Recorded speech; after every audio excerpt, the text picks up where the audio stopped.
Well, hello, everybody. RWingAaron64 here with a Pokemon theory. Now, I'm not saying I'm the complete originator of this Pokemon theory. Is originator a word? Regardless, I am not the father, let's use that word. I am not the father of Pokemon theory, or this one in general. There are billions of Pokemon theories out there, involving characters, new regions, and Pokemon, and Hypno. That creepy bastard. Anyways, did any of you see that?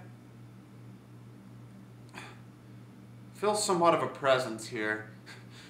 Oh my god! Oh my god! Don't do that! Don't touch that! What are you doing? Oh fuck! Oh fuck, leave me alone!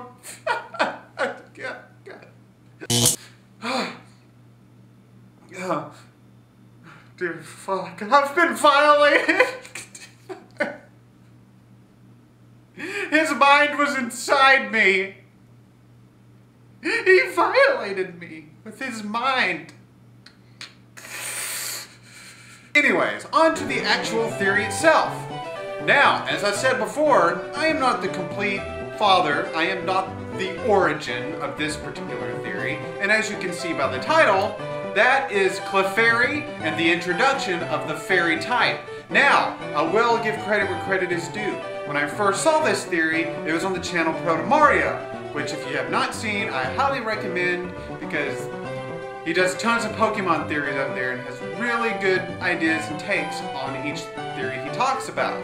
Now, the theory, it pertains to why and how the fairy types have come to the new region, but have never been seen in older generations. And more interestingly, why some of the older generation Pokemon who had normal typing were completely stripped of their original typing and became solely fairy type. This is my theory. I believe fairy type has always been around. But maybe the research and data was not there for Pokemon researchers to identify the properties of exactly what a fairy type is. Okay, so what is the key? What is the key to fairy type and understanding why fairy type has always been around? That, if you ask me, is Clefairy. Clefairy. Clefairy. Clefairy. Tomato, tomato. Early on in the anime, we are introduced to Clefairy. We learn that Clefairy, and all Clefairy, they're from the fucking moon. And they crash into Mount Moon in a spaceship on Earth. And during this, they want to repair their shit. So they're stealing shit, stealing supplies and what the fuck not. And they are using that shit to repair their spaceship to get back to the moon. Yes, Clefairy are aliens, that's very important, and they remain isolated in Mount Moon, which is also very important. I've seen one take on this theory, that, as we all know, originally Clefairy was normal typing and is now solely fairy typing. We all know that. I've heard the theory proposed that maybe it's evolution, but let me tell you why that's wrong. Evolution aids survival. Pokemon, as well as animals, in my understanding of evolution, things adapt to their environment. And given fairy type's strengths, it would have had to have been around a lot of dragons in order to, you know, have evolution make sense. But they're from the fucking moon! There's no dragons on the moon, and in Mount Moon, they remain isolated. That's where it's important. They're not even around anything else. So that cannot be. Evolution does not apply, and that is why. That's why.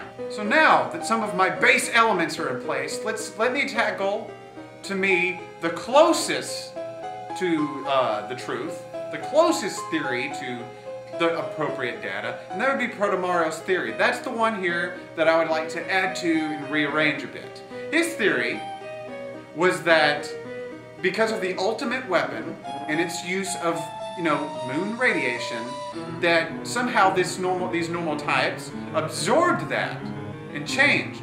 But like I said, I feel like Clefairy had always been fairy type has always been around. We just didn't know about it or didn't have the appropriate data for the classification. But there's one problem, and that is Sylveon. Sylveon is the fairy type evolution of Eevee.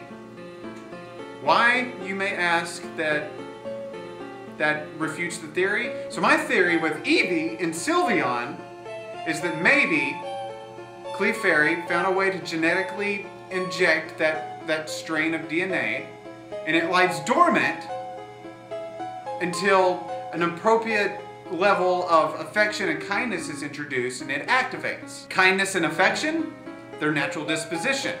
Apply that to a Pokemon with a dormant DNA strand or whatever the terminology, and then it evolves into that typing. That's my theory. I'm Arwing Garen64 and I appreciate you watching this theory. I asked you to think about it, comment on what you think about it, theorize yourself, tell me where I may have gone wrong, and if you have any additions to add to it, feel free to, you know, expel those as well. Now, I have some memories to suppress, and also I need to wash my body. Oh God, fucking him, no. Oh God.